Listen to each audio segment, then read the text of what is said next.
Então qual é o caminho a seguir? De mim, de você, como igreja. O que é que a gente deve fazer a partir de agora? A nossa proposta é essa que vai entrar aí. Vamos ver se tem som. Prometer-se.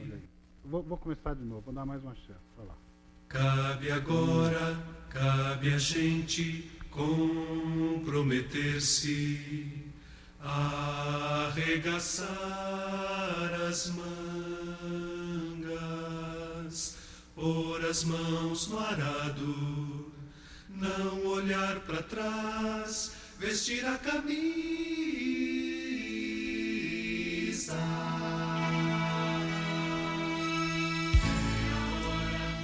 Hoje é dia comprometer-se e resgatar o tempo. Música de Guilherme Kerr, Pra se abrir o peito, CD Missões e Adoração da Igreja Batista do Morumbi. Você pode adquirir depois em Vencedores por Cristo. Mas é uma música que nos conclama a vestir a camisa. É a hora da gente fazer alguma coisa. É hora da gente crescer. Para isso a gente precisa buscar o crescimento espiritual. Eu queria que você pensasse nisso nessa tarde. Quero convidar você a meditar no texto lá da segunda carta de Pedro, capítulo 2, capítulo 1, faltou o primeiro aí, do verso 3 ao verso 11. E a palavra de Deus vai nos dizer assim, ele vai mostrar para nós a necessidade de nós crescermos espiritualmente. Se tem alguém que sabe da necessidade de crescer, de não ficar parado na vida cristã, esse alguém é Pedro. Pedro é um cara que andou 3 anos com Jesus, é um cara que aprendeu muito, ele era novo na fé, ele tinha sempre uma resposta para dar, ele era o primeiro que falava alguma coisa e normalmente era o último que pensava, né? Depois do que ele falou. Extremamente impulsivo, era alguém que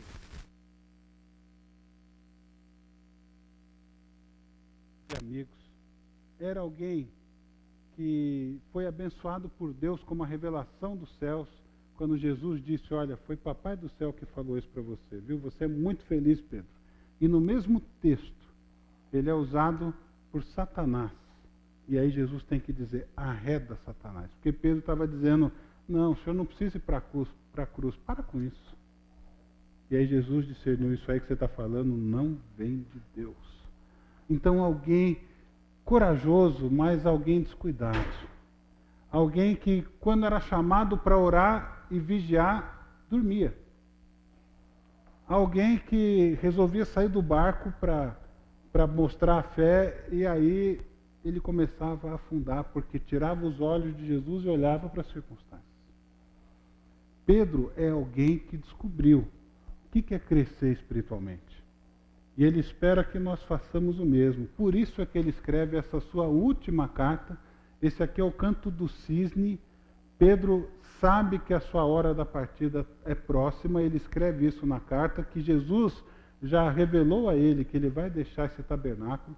Possivelmente ele está preso em Roma, a quem ele chama de Babilônia, talvez numa conotação um pouco mais pesada até da palavra. E antes de ir embora, ele quer que a gente saiba o seguinte, continue crescendo na graça. E como é que a gente faz isso? Vamos pegar esse texto aí a partir do verso 3. Pedro nos diz o seguinte, seu divino seu divino poder nos deu tudo o que necessitamos para a vida e para a piedade, por meio do pleno conhecimento daquele que nos chamou para a sua própria glória e virtude. Dessa maneira, ele nos deu as suas grandiosas e preciosas promessas, para que por elas vocês se tornassem participantes da natureza divina e fugissem da corrupção que há no mundo causada pela cobiça. Por isso mesmo, empenhe-se para acrescentar à sua fé a virtude o conhecimento, ao conhecimento o domínio próprio, ao domínio próprio a perseverança a piedade, a piedade a fraternidade e a fraternidade o amor. Porque se essas qualidades existirem e estiverem crescendo em sua vida, elas impedirão que vocês, no pleno conhecimento do nosso Senhor Jesus Cristo, sejam inoperantes e improdutivos. Se todavia alguém não as tem, está cego. Só vê o que está perto, esquecendo-se da purificação dos seus antigos pecados.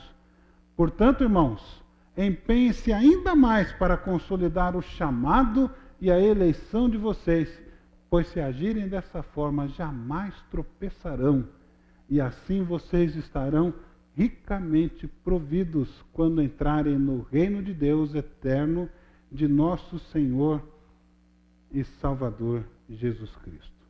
Muito bem. Esse é um texto que fala de crescimento espiritual. E para falar um pouco sobre isso, eu queria convidar você para a gente começar essa meditação assistindo um pequeno vídeo. Um vídeo muito interessante. Infelizmente não foi a nossa igreja que fez. Olha o som aí. Isso.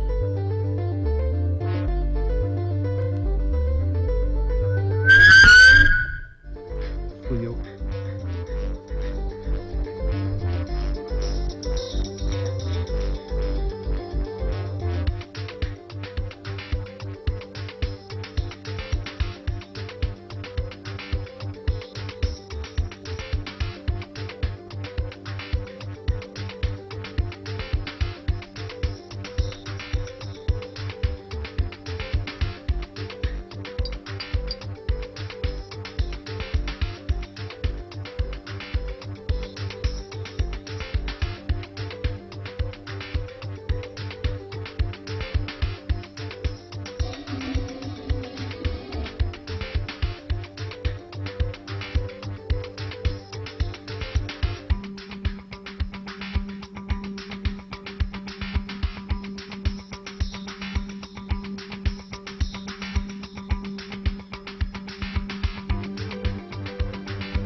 Tudo que é saudável cresce.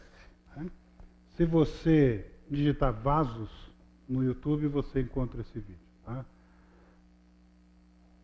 Isso é tão importante na nossa vida que eu acho que a gente acaba se esquecendo.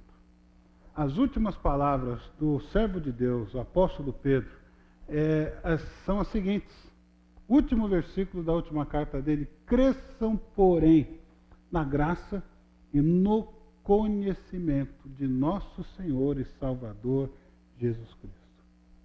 A Ele seja a glória agora e para sempre. Amém. Imagine que você tivesse que escrever alguma coisa para a gente que você ama muito e você soubesse que você vai morrer daqui a pouco. Qual é a última mensagem que você deixaria? Isso é a carta de Pedro. É o último suspiro dele. Ele diz também um pouco antes: eu me empenharei para que também depois da minha partida, vocês sejam capazes de lembrar-se destas coisas. Ele sabe que a última vez que ele está escrevendo, Jesus já revelou que ele vai morrer daqui a pouco. A tradição diz que ele foi crucificado de cabeça para baixo porque ele se julgava indigno de morrer da mesma forma como Jesus teria morrido. E o apelo dele, o seu último suspiro é para a igreja: cresçam. Não estacionem na vida cristã de vocês. Não fiquem parados. Continuem crescendo na graça e no conhecimento de Jesus Cristo. Aliás, essa palavra conhecimento, conhecer e conhecimento, só nesses 3 capítulos dessa carta, aparece cerca de 13 vezes. E o que significa esse conhecer? Não se refere ao mero aprender intelectual de uma verdade, apesar desse ser um dos seus significados. Antes, significa participação viva na verdade, como é usado por João lá em João 17. Jesus diz assim: esta é a vida eterna, que te conheçam ao único Deus verdadeiro e a Jesus Cristo a quem enviaste. O que é conhecer? Se conhecer é apenas um exercício intelectual, então tem alguma coisa errada. Porque tem uma conta que não bate. O IBGE disse que os brasileiros já são 40 milhões de evangélicos. No entanto, a gente vê todos os dias notícias de corrupção, notícias de violência, notícias de roubo, de aborto, de abuso. Por que isso? Porque para a grande maioria desses evangélicos existe apenas o conhecimento intelectual de que Jesus Cristo é o Filho de Deus e que Ele é o perdoador dos nossos pecados. Mas o que Pedro e o que João estão dizendo é que é necessário que a gente busque o pleno conhecimento de Deus, a ponto disso invadir a nossa vida toda e não ficar apenas na esfera intelectual, de invadir a minha alma, o meu espírito, de afetar a minha vida, a minha agenda, de ter comunhão profunda com essa verdade e ser transformado por ela. O que Pedro está dizendo não é que vocês precisam saber que Jesus Cristo é Deus. Qual brasileiro não sabe disso?